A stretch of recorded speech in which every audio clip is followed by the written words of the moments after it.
नमस्कार, मैं हूं पल्लवी परिहार और आप देख रहे हैं हमारा विशेष कार्यक्रम छत्तीसगढ़ के बाद हमारे साथ। आज बात करेंगे छत्तीसगढ़ कांग्रेस में बदलाव की। छत्तीसगढ़ कांग्रेस में प्रदेश अध्यक्ष पद को लेकर सियासी हलचल तेज हो गई है। मौजूदा प्रदेश अध्यक्ष दीपक बैज का कार्यकाल 9 जुलाई तक है। ऐसे में नए अध्यक्ष को लेकर अटकलों का बाजार गर्म होता जा रहा है और पार्टी के भीतर कई बड़े नेताओं के नाम चर्चा में है। पूर्व उप मुख्यमंत्री टीएस सिंहदेव ने खुलकर प्रदेश अध्यक्ष बनने की इच्छा जाहिर की है और खुद को इस जिम्मेदारी के लिए तैयार बताया। हालांकि उनका गैर आदिवासी और उम्र दराज होना एक चुनौती माना जा रहा है, जिस पर पूर्व मंत्री अमरजीत भगत का कहना है कि यदि अध्यक्ष का पद किसी गैर आदिवासी को मिलता है तो संतुलन बनाने के लिए कम से कम कार्यकारी अध्यक्ष का पद आदिवासी नेता को दिया जाना चाहिए। इस बीच कांग्रेस हाईकमान संगठन में नई ऊर्जा फूंकने के लिए युवा और सक्रिय नेताओं के नामों पर भी विचार कर रहा है। इनमें उमेश पटेल, देवेंद्र यादव और विक्रम मांडवी के नाम रेस में आगे चल रहे हैं। बदलाव की इस आहट को जहां बीजेपी ने कांग्रेस की पुरानी गुटबाजी और जनता के लिए एक बोरिंग चैप्टर करार दिया, तो वहीं कांग्रेस ने बीजेपी को अपनी गिरेबान में झांकने की सलाह देते हुए कहा है कि नया अध्यक्ष कौन होगा इसकी अंतिम फैसला कांग्रेस आलाकमान सामूहिक नेतृत्व के आधार पर ही करेगा। तो क्या कांग्रेस आगामी चुनावी तैयारियों को देखते हुए नया चेहरा तलाश रही है या फिर यह केवल अंदरूनी शक्ति प्रदर्शन का एक दौर है? और कांग्रेस प्रदेश अध्यक्ष की कुर्सी पर जारी सस्पेंस अभी और कितना लंबा चलने वाला है? आज इसी पर चर्चा करेंगे और इन्हीं सवालों के इर्द गिर्द होगी चर्चा। पहले सुनते हैं कुछ प्रतिक्रियाएं। देखिए, दीपक बैज का कांग्रेस पार्टी में कोई औकात नहीं है। पिछले समय मंडल अध्यक्षों का इंटरव्यू हुआ, आवेदन की, जिला अध्यक्षों का इंटरव्यू हुआ, आवेदन की, और जब तक झोला नहीं पहुंचा किसी की नियुक्ति नहीं हो पाई। और मैं तो दुख के साथ बोलता हूं कि शांति प्रिय छत्तीसगढ़ प्रदेश में अभी तक दीपक बैज ने अपना कार्यकारिणी का भी घोषणा नहीं कर पाए। मैं बधाई देता हूं कि वो घोषणा नहीं कर पाए। और अभी तो युवा मोर्चा का चल रहा है, किसका टीम जीतेगा किसका हारेगा नहीं, जिसका बड़ा झोला होगा उसको बनाएंगे। देखिए, भारतीय जनता पार्टी के उत्तर के विधायक पुरंदर मिश्रा जी की कितनी बखत है और उनकी क्षमता कितनी है, ये भारतीय जनता पार्टी भी जानती है और रायपुर के लोग भी जानते हैं। जिस थाली में खाए थे उसी थाली में छेद किया है। प्रदेश कांग्रेस कमेटी के अध्यक्ष दीपक बैज जी 2 बार के विधायक, 1 बार के सांसद और अभी प्रदेश कांग्रेस कमेटी के सफल अध्यक्ष हैं। तो देखिए, प्रदेश में अब कांग्रेस अध्यक्ष को लेकर राजनीति गर्मा गई है। तो वहीं कांग्रेस की ओर से अध्यक्ष पद के लिए मंथन किया जा रहा है, कई नामों पर विचार विमर्श किए जा रहे हैं। तो वहीं बीजेपी की ओर से टिप्पणी करने पर कांग्रेस ने अपने काम से काम रखने की सलाह दे दी है। वहीं इस पर चर्चा के लिए हमारे साथ जुड़ गए हैं आलोक सोनी, भाजपा प्रवक्ता हैं, श्रुति शुक्ला कांग्रेस प्रवक्ता और मधुकर दुबे वरिष्ठ पत्रकार है, जो हमारे साथ कुछ ही समय में जुड़ेंगे। आप सभी मेहमानों का नाली टीवी में बहुत बहुत स्वागत है। तो वहीं सबसे पहले मैं बीजेपी प्रवक्ता आलोक जी से सवाल लेना चाहूंगी। आलोक जी, देखा जा रहा है कि जहां कांग्रेस की ओर मंथन किया जा रहा है, कांग्रेस की ओर से जहां अध्यक्ष पद के लिए काफी विचार विमर्श किया जा रहा है, काफी नाम दिए जा रहे हैं, तो कहीं ना कहीं एक पार्टी की निजता पर टिप्पणी करना, कहीं ना कहीं इससे बीजेपी को बचना चाहिए, आपको नहीं लगता? पल्लवी जी, सबसे पहले तो आपके सभी दर्शकों को, साथी प्रवक्ता हमारे साथ जो श्रुति जी जुड़ी हुई है, आपको मेरा नमस्कार। तो स्वाभाविक रूप से ये कांग्रेस का अंदरूनी मामला है। अध्यक्ष बनाना चाहते हैं, किसे नहीं बनाना चाहते हैं, किसकी नियुक्ति करना चाहते हैं, क्या चाहते हैं क्या नहीं चाहते। लेकिन कहीं ना कहीं कांग्रेस एक बड़ी पार्टी के रूप में विपक्ष में मौजूद है आज छत्तीसगढ़ में, और ये कहीं ना कहीं आज हमारे छत्तीसगढ़ की जनता को भावनाओं के अनुरूप ये कहीं ना कहीं जाकर के उनको टच करता है। ये जो मुद्दा है ये उनके जुड़ा हुआ है। और इस पे जो टीका टिप्पणी की बात हो रही है, आज मैंने जो हमारे पूर्व विधायक है विकास उपाध्याय जी, मैंने सुना कि सफल कार्यकाल दीपक बैज जी का सफल कार्यकाल, मैं समझता इसके किसी भी अध्यक्ष के कार्यकाल में इतनी विफलता नहीं मिली होगी जितनी दीपक बैज जी के कार्यकाल में मिली है। एक कांग्रेस, जब से छत्तीसगढ़ राज्य का निर्माण हुआ है, आपने यदि देखा होगा, अभी जो भी कांग्रेस अध्यक्ष रहे हैं, विधानसभा ये हारते आए हैं, लेकिन लोकल चुनाव में, नगरीय निकाय के चुनाव में इन्हें कुछ ना कुछ आंशिक सफलता मिलती रही है, जिससे वो इनके प्राणवायु एक जो कहते हैं ना कांग्रेस की पार्टी को, वो मिलता रहा। लेकिन लोकसभा, विधानसभा, नगरीय निकाय, पंचायती चुनाव में जिस तरह से दीपक बैज जी के कार्यकाल में विफलता मिली है। ये कांग्रेस के इतिहास सर्वाधिक विफल प्रदेश अध्यक्ष रूप में जाने जाएंगे, मैं ऐसा समझता हूं।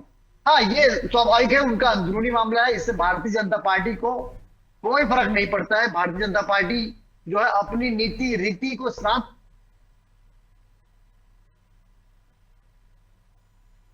जी, तो बिल्कुल कहीं ना कहीं ये जो टीका टिप्पणी बीजेपी की ओर से की जा रही है वो अंदरूनी कांग्रेस की अंदरूनी कला को देखते हुए की जा रही है। श्रुति जी से मैं सवाल लेना चाहूंगी। श्रुति जी, लगातार कांग्रेस पर अंदरूनी गुटबाजी के आरोप लगाए जाते हैं और जिस प्रकार से टीएस सिंहदेव ने कांग्रेस अध्यक्ष बनने की इच्छा जाहिर की विगत कुछ दिनों में, तो वहीं कहीं ना कहीं अब जो चर्चाओं का बाजार है वो भी तेज होता हुआ नजर आ रहा है। क्या कांग्रेस में ही जो अंदरूनी कला है वो इसकी बड़ी वजह मानी जा रही है? जी, सबसे पहले आप सभी को मेरा सादर जय जोहर। और देखिए पल्लवी जी, निश्चित ही पार्टी एक परिवार होती है और परिवार में जब 4 लोग होते हैं तो मतभेद जरूर होते हैं लेकिन मनभेद नहीं होते हैं। एक बात। दूसरी बात कि देखिए टीएस सिंहदेव जी ने प्रदेश अध्यक्ष बनने की इच्छा जाहिर करी तो निश्चित तौर पर उसमें कोई परेशानी वाली या कोई मतलब ऐसी बात नहीं है कि उसमें पार्टी में अंदरूनी कला है। देखिए मैंने कहा पार्टी में एक परिवार है, परिवार में अनेक सदस्य होते हैं और सबकी अपनी जो है एक रुचि होती है, अपनी एक सोच और अपनी इच्छाएं होती है। तो आदमी अगर अपने परिवार में अपनी पार्टी में अपनी इच्छाओं को जाहिर ना कर सके तो फिर वो किस चीज की स्वतंत्रता की बात हम करते हैं। कांग्रेस पार्टी की स्वतंत्रता देती है कि बड़े से लेकर एक छोटा भी कार्यकर्ता है, नेता अपनी बातों को जो है अपने विचारों को रख सकता है। और बहुत अच्छी बात है अगर माननीय टीएस सिंहदेव जी इतने बड़े कद के नेता भी अगर पार्टी के अध्यक्ष बन के पार्टी की कमान संभालने की अगर वो सोच रहे हैं, उनकी इच्छा है। बिल्कुल बिल्कुल श्रुति जी, इस पर मेरा एक सवाल है कि जैसे टीएस सिंहदेव ने अपनी जो इच्छा जाहिर की है, कहीं ना कहीं ऐसी इच्छा जब सामने आती है जब सामने वाला कोई भी उस पद पर बैठा हो और कोई जो उस पद पर कार्यरत है उससे संतुष्ट ना हो, तो क्या ये माना जा सकता है कि टीएस सिंहदेव कहीं ना कहीं दीपक बैज के कार्य से संतुष्ट नहीं है? जैसा कि बीजेपी की ओर से कहा जा रहा है कि दीपक बैज का जो कार्यकाल है सबसे विफल कार्यकाल साबित हुआ है प्रदेश अध्यक्ष के तौर पर। देखिए पल्लवी जी, आपने माननीय टीएस सिंहदेव जी का बीच में एक स्टेटमेंट देखा होगा, वीडियो आया था, वो कहते हुए नजर आ रहे थे उस वीडियो में कि माननीय दीपक बैज जी बहुत सफल अध्यक्ष हैं, चाहे वे मतलब निश्चित तौर पर आगे सफलता हासिल करें, मुख्यमंत्री बने, प्रदेश अध्यक्ष बने, निश्चित तौर पर उनकी शुभकामनाएं उनके साथ हैं।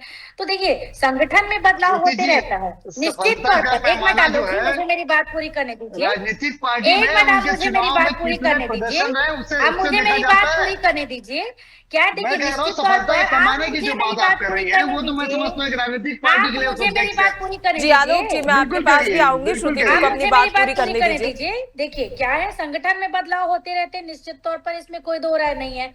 आज दीपक बैज जी प्रदेश अध्यक्ष हैं, पहले मोहन मरकाम थे, आने वाले समय में कोई और होगा।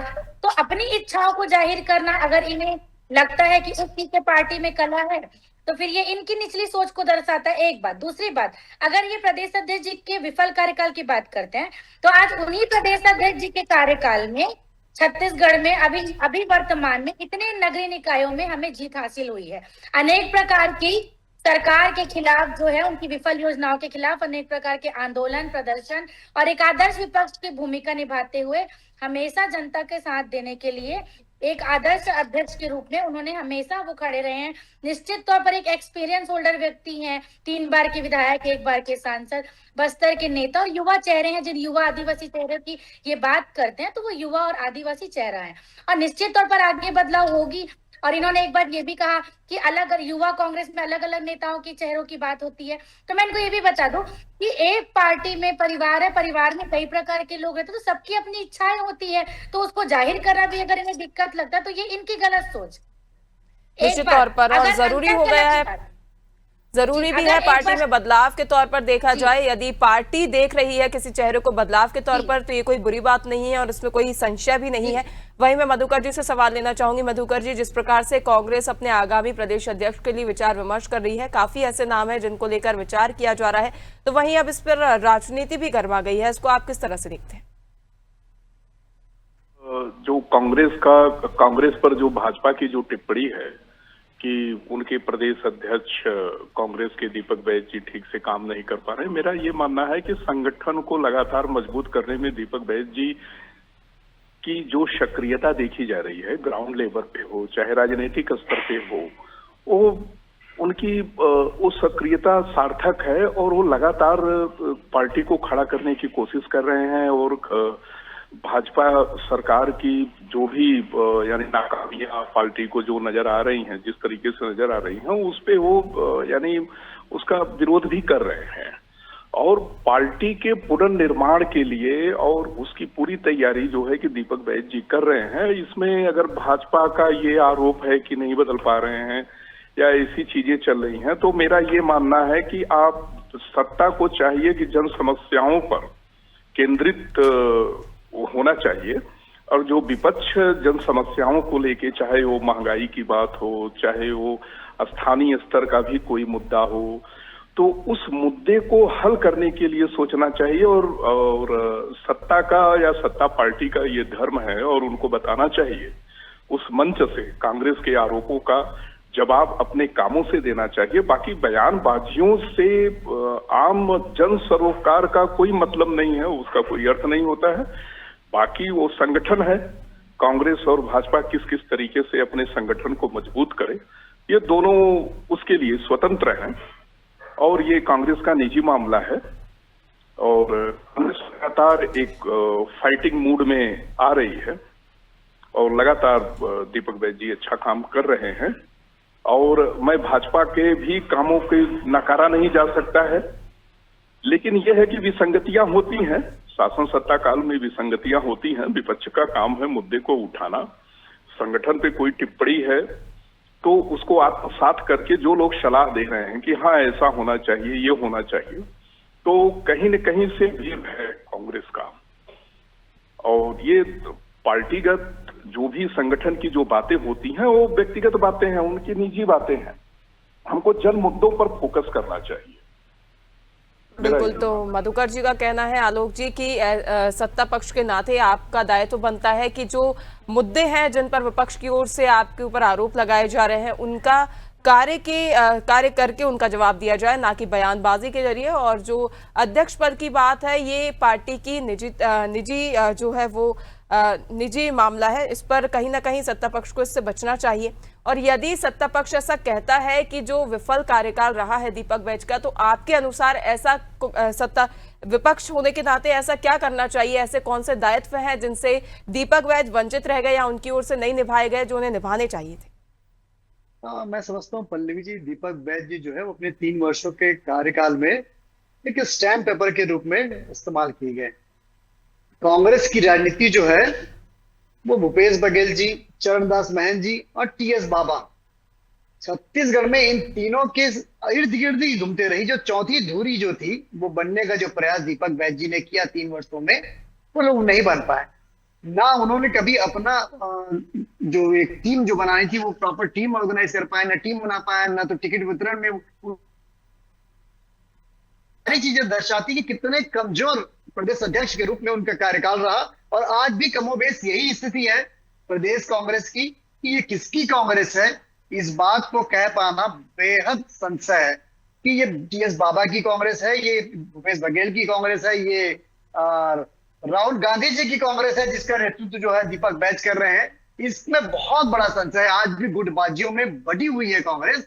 और जहां एक हमारी प्रवक्ता दीदी जो है वो बात कर रही थी कि परिवार की, एक परिवार की बात कर रही थी, परिवार, हाँ बिल्कुल, कांग्रेस पार्टी जो है वो एक परिवार है, लेकिन वो एक परिवार गांधी परिवार से शुरू होता है और गांधी परिवार में जाकर के खत्म होता है और वहीं से सारे फैसले ले लिए जाते हैं। गांधी परिवार में भारतीय जनता पार्टी के लोगों को दिक्कत क्यों है? ये वही गांधी परिवार है जहां से देश के लिए इतने लोग शहीद हुए, लेकिन आप लोगों की गांधी परिवार ने जो आप गोडसेवादी लोग हैं, तो आपको गांधीवादी विचारधारा के लोग कर दिया था 2.5 वर्ष के कार्यकाल का। एक्सेप्ट कर लीजिए कि भारतीय जनता पार्टी के लोग गोडसेवादी लोग हैं। श्रुति जी, मैं आपके पास भी आऊंगी, आप अपनी बात पूरी कर लीजिएगा, पहले आलोक जी को बोलने दीजिए। आपने वहां कर्नाटका में आपने क्या किया? वही तो किया। 2.5 साल में आपने वहां पर सीएम बदल दिया।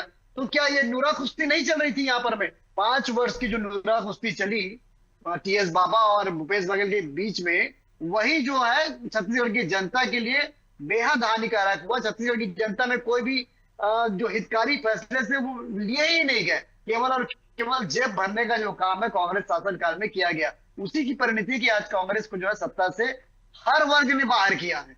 चाहे वो किसी भी चुनाव की बात करें, लोकसभा से लेकर के नगरीय निकाय से पंचायत से लेकर विधानसभा में, सब जगह कांग्रेस ने उपचुनाव में भी मुंह खाई और बहुत बड़ी मुंह खाई है। ये दर्शाता है कि कांग्रेस की जो प्रासंगिकता है वो आज छत्तीसगढ़ में लगभग समाप्त होने की ओर है और दीपक बैज जी ने उसमें ताबूत में एक आखिरी कील मार दी है।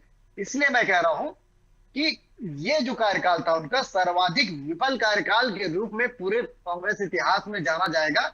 और विकास उपाध्याय जी हमारे उत्तर के विधायक पे आरोप लगा रहे हैं कि उनकी बखत क्या है, उनकी हैसियत क्या है। वो वही विधायक है जो आपके स्कूटी वाले बाबा को भाई साहब जो थे जिनको हरा करके यहाँ पर में आए हैं और उनको हराने के बाद में वो विधानसभा को प्रतिनिधित्व कर रहे हैं। मैं समझता हूं कि पहले अपने संगठनात्मक मजबूती की ओर ध्यान देना चाहिए। गुटबाजी से बचने का प्रयास जो आज कांग्रेस वो संभव नहीं है, हालांकि क्योंकि जब एक पार्टी में कोई रीति नीति नहीं होती और परिवार एक फैसले लेता है तो ये संभव नहीं हो पाता कि पार्टी की रीति नीति बच जाए। तो ये कमोबेश यही स्थिति आज की डेट में कांग्रेस की छत्तीसगढ़ से लेकर के केंद्र तक नजर आ रही है। बिल्कुल आलोक जी, जिस प्रकार से आपकी ओर से मजबूती से करार दिया जा रहा है दीपक बैज के कार्यकाल को विफल कार्यकाल आप करार दे रहे हैं, क्या आपकी ओर से कांग्रेस की ओर से कोई ऐसा प्रदेश अध्यक्ष रहा है अब तक जिसके कार्य की आप सराहना कर सकते हैं? देखिए, ये मेरे लिए तो संभव नहीं है कि मैं किसी कांग्रेस के प्रदेश अध्यक्ष के बारे में कार्यकाल के बारे में कोई विस्तृत रूप से कहूं कि उनके कांग्रेस अध्यक्ष रहते हुए उन्होंने बहुत अच्छा काम किया है। ये बेहतर तरीके से मैं समझता हूँ श्रुति शुक्ला जी बता पाएंगी, क्योंकि उनकी पार्टी के नेता है, उनकी पार्टी के कांग्रेस के प्रदेश अध्यक्ष हुए हैं, तो बेहतर जानकारी उनसे आपको मिल पाएगी। तो आपके हिसाब से कांग्रेस के पास ऐसा कोई चेहरा ही नहीं है जो विपक्ष के तौर पर एक जो पार्टी विपक्ष के तौर पर यहाँ पर खड़ा हो सके, उनके तौर पर कार्य कर सके? आपको अभी तक किसी भी नाम से इस प्रकार की संतुष्टि नहीं हुई है? आज देखिए, देवेंद्र यादव जी कह ले या जो और नाम की बात चल रही है, जो चर्चा चल रही है, ये वो सभी नाम है एक आम जनता का जो सपोर्ट कहना चाहिए, जो आज इनके जो बड़े नेता थे, भूपेश बघेल थे या फिर टीएस बाबा थे या चरणदास महंत जी थे, जिनके पास एक बड़ा वर्ग था, बड़ा जननेता जिसको कहा जाता है कांग्रेस के, तो ये हम भी मानते हैं। तो चीजें हैं वो आज मुझे नजर नहीं आ रही है। आने वाले किसी भी प्रदेश अध्यक्ष की जो दावेदारी नजर आ रही है, जो बड़ा दिखना चाहिए वो नजर नहीं आ रहा है। तो कांग्रेस के पास फिलहाल एक रिक्तता है, एक खाली स्थान है जिसे भरने का प्रयास कांग्रेस करेगी। लेकिन जो खाली स्थान जो छोड़ा गया है कांग्रेस के द्वारा, वो उसकी परिणति है, उसका कारण है कि आपने जनता के हित में कोई फैसले नहीं लिए, जनता के लिए आपने कोई काम ही नहीं किया 5 वर्ष के शासनकाल में, इसलिए आप कोई एक फेस क्रिएट नहीं कर पाए। बिल्कुल, आलोक जी का जिस प्रकार से कहना है कि अब तक ऐसा कोई नाम कांग्रेस के पास नहीं रहा है जो कि एक विपक्ष के तौर पर बेहतर कार्य कर सके, और अभी भी कांग्रेस के पास खाली स्थान है।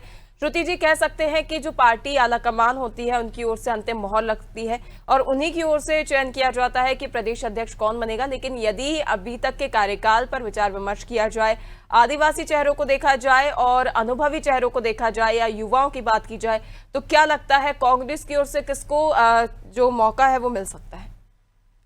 जी देखिए पल्लवी जी, अब ये तो पार्टी का शीर्ष नेतृत्व ही तय कर पाएगा, समय बताएगा कि किसको पार्टी जिम्मेदारी देती है। और बहरहाल मैं आलोक सोनी जी की बात का जवाब दूंगी जो मैं बीच में बोल रही थी कि देखिए, भारतीय जनता पार्टी शुरू से गोडसेवादी विचारधारा की पार्टी रही है।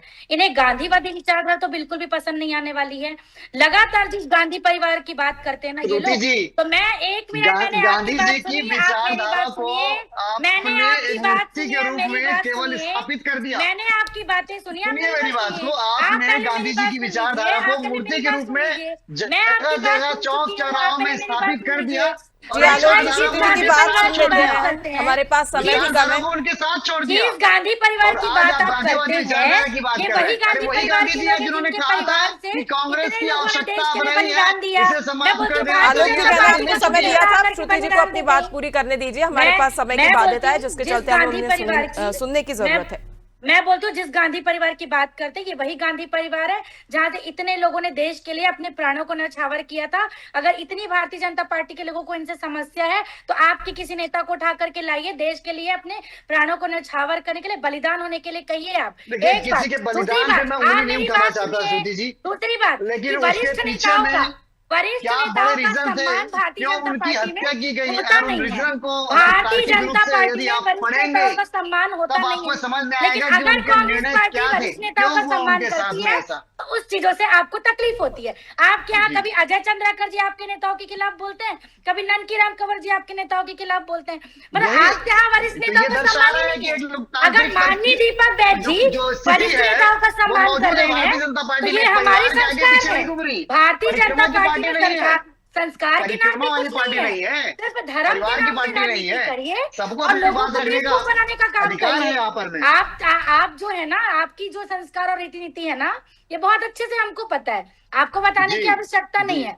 और नहीं, वो तो- निश्चित तौर वो दिख ही पर रहा है। निश्चित तौर पर जिन उपचुनावों दिख की रहा है। बात कर रहे हैं ना, आप उन उपचुनाव का रिजल्ट जा करके देख लीजिए। आप गुमका की बात ले लीजिए, मैं राजनांदगांव जिले से हूँ, आपके प्रदेश अध्यक्ष तक आ गए तो जनता ने उस चीज को नकार दिया सत्ता सरकार में रहते हुए। तो जनता भी इन सब चीजों को एक तो समझ पार्षद रही के है। चुनाव आपने जीते हैं। ये इसी कार्यकाल की विधानसभा बात है। चुनावों की मैं बात कर अनेक रहा हूँ, उपचुनाव अभी हुए हैं जिससे नगर बहुत निकायों बड़ी के। मुक्ति अब मिली है जाकर आपको। के उस आपके चीज को दीपक देख बैद लीजिए। जी खिसियानी गली बिल्ली, गली घूमे रायपुर खिसियानी बिल्ली दक्षिण खंबा विधानसभा के नोचे चुनाव वाला में। जो हाल है, गली खिसियानी नहीं थे इस बिल्ली बार। खंबा कोई साथ नोचे देने वाला वाला था। हाल मैंने ये भी है। देखा किस तरह से भारतीय आए थे। जनता पार्टी स्टैम्प गोष्ठीवादी पेपर विचारधारा की जब पार्टी है। स्टैम्प पेपर आपको पे गांधीवादी प्रदेश विचारधारा अध्यक्ष बनाया कभी भी याद जाएगा, नहीं स्टैम्प आएगी। पेपर प्रदेश नहीं बनाया गोष्ठीवादी जाएगा तो यही विचारधारा प्रणति की मिलेगी। तोड़ों की राजनीति करते हैं ऊपर से जब आप नेता लोग विस्तार लड़ाई से झगड़ा जी, करेंगे। जी, समय की बाध्यता के जी, चलते जी, हमें चर्चा तो यहीं संगठन समाप्त में- करनी होगी। हालांकि ऐसे मुद्दे कई हैं जिन पर दोनों पार्टियों की ओर से वार प्रतिवार हो सकता है, काफी आरोप प्रत्यारोप लगाए जा सकते हैं, लेकिन फिलहाल का मुद्दा हमारा कांग्रेस प्रदेश अध्यक्ष को लेकर है। हमें चर्चा यहीं समाप्त करनी होगी। आप तीनों मेहमानों का हमारे साथ जुड़ने के लिए बहुत बहुत धन्यवाद।